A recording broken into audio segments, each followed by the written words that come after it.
In September 2003, the name Shafilea Ahmed quickly became the talk of Britain. The reason for this attention was that 17-year-old Shafilea Ahmed suddenly disappeared. Despite months of searching, there was no trace of her. Suspicion even fell on Shafilea Ahmed's parents, but the police were left empty-handed. For 10 years, the case remained unsolved. However, nature intervened in a way that began to unravel the layers of truth behind the case. Eventually, a shocking revelation came to light. What is the full story of Shafilea Ahmed's disappearance? What did the police investigation uncover? And how was the case ultimately solved? Stay tuned to this video until the end to find out. Before we begin the story, please subscribe to the channel and press the bell icon. By now, you must have understood that this is the story of a girl named Shafilea Ahmed. Shafilea was born on July 14, 1986. She was a British Pakistani girl. Her father, Iftikhar Ahmed, originally hailed from Udham village in Gujarat district, Pakistan.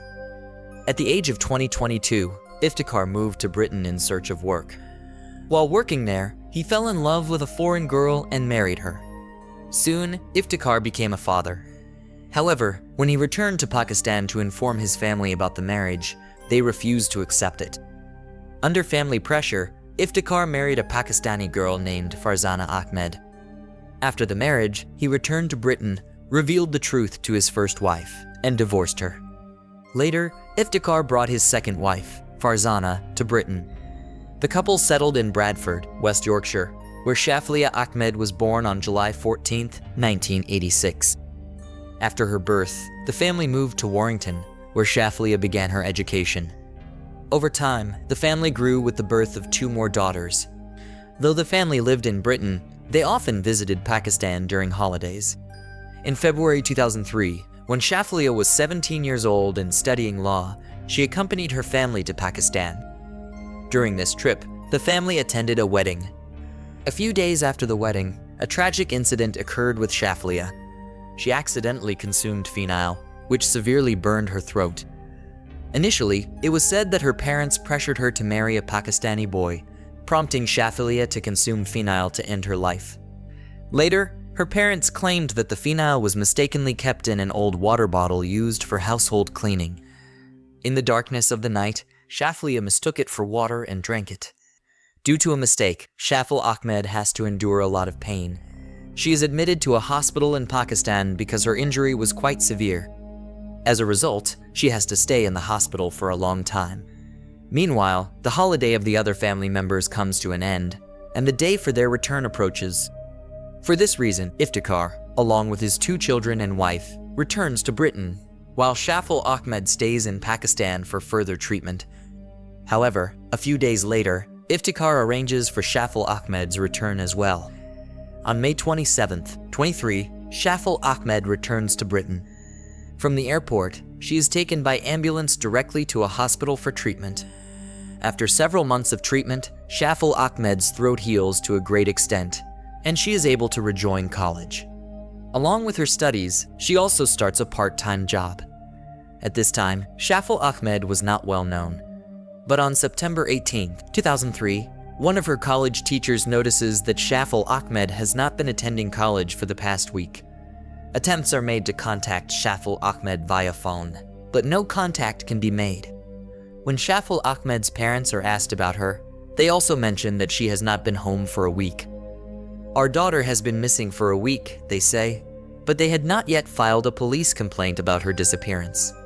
This raises concern, and the teacher immediately informs the police. As soon as the case is registered, a police team arrives at Shafilea Ahmed's house and begins questioning her parents. Shafilea Ahmed's parents tell the police that they last saw their daughter on September 11, 23, and since then, she has not been seen. The police officers question, "If your daughter has been missing for a week, why haven't you filed a complaint yet?" Shafilea Ahmed's parents reply that this is not the first time she has gone missing. It has happened before. Upon checking the police records, it is confirmed that Shafilea Ahmed had gone missing several times before. The first time she disappeared was when she was just 12 years old, on March 10, 1998, when she ran away from home with her younger sister. Her parents had filed a missing persons report back then, but Shafil returned home by evening. According to the records, the second time Shafilea Ahmed ran away was on November 25, 2002. Once again, Iftikhar Ahmed filed a missing report, and after a thorough search, the police found Shafil in a park. The third time Shafilea Ahmed disappeared was on February 3, 2003. This time, she left home with a friend. She stayed away for 2 days and then went to a safe house for abandoned people on February 5, 2003. There, she filed a report of domestic violence and mental abuse against her parents. After the report was filed, the police spoke with Shafilea Ahmed and her parents. Once everything was clarified, Shafilea Ahmed returned to her father's house. Later, on February 18, 2003, Shafilea Ahmed, along with her 2 sisters and parents, went to Pakistan for a family function. After returning from there, she went missing again. Police records prove that Shafilea Ahmed has run away from home several times before. Therefore, the police believe that maybe this time too, Shafilea might have run away on her own. As a result, the police continue their investigation and also start searching potential places where Shafilea Ahmed could have gone. However, no trace of Shafi is found. Due to Shafi Ahmed's history of running away from home, the police show some slackness in their investigation. Some local media outlets start making the police's slow response a topic of discussion. As a result, there is a growing demand at the local level to find Shafilea Ahmed. Gradually, the police intensify their investigation. From Shafi's house, the police find many poems and writings written by her. These poems reveal that Shafi was unhappy with the atmosphere at home. Her parents wanted her to live as a traditional Pakistani girl, while Shafi Ahmed was more drawn to Western culture. This pain was expressed through her poems. When these poems reach the public, the case starts gaining more attention, and the pressure on the police to find Shafi increases significantly. As a result, the police begin to take action and search every possible location where Shafi could have been, but they find no leads. However, a CCTV footage does show an image of Shafilea Ahmed. When this footage is shown to Shafi's parents, they confirm that the girl in the footage is indeed Shafi Ahmed. The footage was taken a few days after she disappeared. Once the parents identify their daughter in the footage, the police assume that at least Shafi is alive. However, the case takes a new turn when the same footage is shown to Shafi's school teacher. When the teacher sees the image, he states that the girl in the photo is neither Shafil nor Ahmed. A few other people also confirm, after seeing the footage, that the girl in the CCTV footage is not Shafi Ahmed. This raises suspicions among the police as to why Shafi's parents misidentified the girl in the photo. Were they trying to hide something? To uncover the truth, the police secretly place audio recording devices at Shafilea Ahmed's parents' house. The police then carefully analyze the conversations recorded on these devices. One day, Ahmed is heard saying that in Britain, even if you kill 40 people and leave no evidence, the law cannot do anything to you.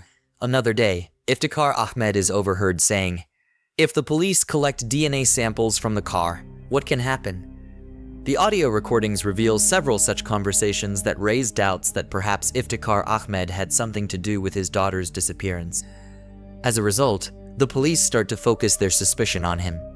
Based on this evidence, on December 18, 2023, Iftikhar and his wife Farzana Ahmed, along with 5 other family members, are arrested on suspicion of Shafi Ahmed's murder and hiding her body. The police only have suspicion at this point, hoping to find some evidence during the investigation. However, no evidence against any of the arrested individuals is found, and they are all released after a few days. By the time 2004 rolls around, the police are still struggling to find Shafi Ahmed. They continue searching for her when a major flood hits the famous Kent River in the Sedgwick-Camia area of Britain. After the floodwaters recede, 3 relief workers find a decaying body of a girl near the riverbank. The spot where the body was found and where Shafi Ahmed had gone missing are far apart, but the police are suspicious that the body might be Shafi's. To confirm, DNA samples are taken from the body and compared with the DNA of Iftikhar and Farzana. Shockingly, the DNA from the body matches Iftikhar Ahmed's. This means the body found in the river was none other than Shafi Ahmed's. Now, the biggest question for the police is who killed Shafi Ahmed and why. There had already been suspicions regarding Shafi's parents based on their behavior and statements. In 2003, they were even arrested. Therefore, the police once again question them and arrest them. But once again, no charges can be proved against them, and they are released. The police continue their investigation and take other suspects into custody. But despite all their efforts, they cannot find the killer. Time passes, and people start to forget about Shafi Ahmed, while the case gradually fades from discussions. Shafi Ahmed went missing in 2003, and now it was 2010. By 2010, it had been several years since Shafi Ahmed's death. Iftikhar Ahmed was busy with his work, and their other two daughters were focused on their studies. The family had almost recovered from the loss of their eldest daughter and returned to their normal lives. Then, on August 25, 2010, a major theft occurs at Iftikhar Ahmed's house. By now, the Ahmed family had become quite famous in the area due to their daughter's disappearance. As a result, when a theft happens at their house, it quickly becomes news, and the pressure on the police increases. The police, working diligently, start looking for the thief. After several days of effort, the police make a shocking revelation. They arrest none other than Iftikhar Ahmed's daughter, Alicia Ahmed, in connection with the burglary. Alicia was Shafi's younger sister. According to Alicia, she didn't receive as much money as she demanded. For this reason, she orchestrated a robbery at her father's house. The police solved the robbery case very quickly. However, the police saw an opportunity here and decided to reopen the file of Shafi, who had disappeared years ago. They began discussing her sister, Shafi, with Alicia. At the start of the conversation, the police felt that Alicia knew something about Shafi's disappearance that the world was unaware of. The officers insisted that Alicia provide information about Shafi Ahmed, but Alicia remained silent. The police then told her, "You've staged a robbery in your own house. You could face a long prison sentence. However, if you tell us something about Shafi that no one else knows, your punishment might be reduced." Then, Alicia made a revelation that shocked everyone. She confessed that her sister, Shafi Ahmed, had been murdered not by anyone else, but by her own father, Iftikhar, and mother, Farzana Ahmed. They had killed Shafi in front of all the sisters and then disposed of her body by placing it in their car and throwing it into a distant forest. However, due to flooding, the body floated and ended up near the riverbank. According to Alicia, Iftikhar and Farzana did not approve of their daughter's modern lifestyle. Additionally, Shafi had started to fall in love with a boy, which they also didn't like. This led to daily scoldings and restrictions. When Shafi's relationship with the boy became known, Iftikhar and Farzana became determined to marry her off to a boy of their choice. In 2003, when the family went to Pakistan for a family function, they forced Shafi into an arranged marriage. However, Shafi refused to marry him and, to avoid it, drank a poisonous substance, which caused her to fall ill, delaying the marriage. When Shafi returned to Britain, her family continued to insist on a marriage with their preferred boy. Shafi refused again, and in a fit of rage, her father Iftikhar beat her and suffocated her with a plastic bag. As a result, Shafi Ahmed died from asphyxiation. After this revelation, Alicia became a state witness in the Shafi Ahmed case. In exchange, she was promised a lighter sentence for her role in the robbery. Based on Alicia's testimony, on September 2nd, 2010, Farzana and Iftikhar were arrested, and a case was filed against them for the murder of their daughter. They remained in jail for several months until September 15th, 2011, when they were granted bail by Manchester Crown Court. During the subsequent investigation, the police gathered important evidence, and based on that, the trial began on May 21st, 2012, at Chester Crown Court. Initially, both Farzana and Iftikhar denied any involvement in their daughter's murder. However, on July 9th, 2012, Farzana finally confessed in court that Shafi Ahmed's murder had been carried out by none other than Iftikhar Ahmed. In her statement, Farzana also revealed that she had tried to stop Iftikhar, but was beaten and threatened by him. He warned that if anyone spoke about the murder, their fate would be the same as Shafi's. Now, two witnesses were testifying against Iftikhar Ahmed, and the police had gathered crucial evidence pointing to his role in the murder. The investigation revealed that after killing Shafi, Iftikhar had disposed of her body in a forest, but due to the floods, the body was carried away to the riverbank. Finally, after a lengthy trial, in August 2012, Farzana and Iftikhar were found guilty of the murder of their daughter and the disposal of her body. Both were sentenced to 252 years in prison. The court also confirmed that this was an honor killing. After the court's decision, every year on July 14th, Shafi Ahmed's birthday, the National Day of Memory for Victims of Honor Killing, is observed in her remembrance. Friends, after hearing this entire story, what do you think? Please let us know in the comment box.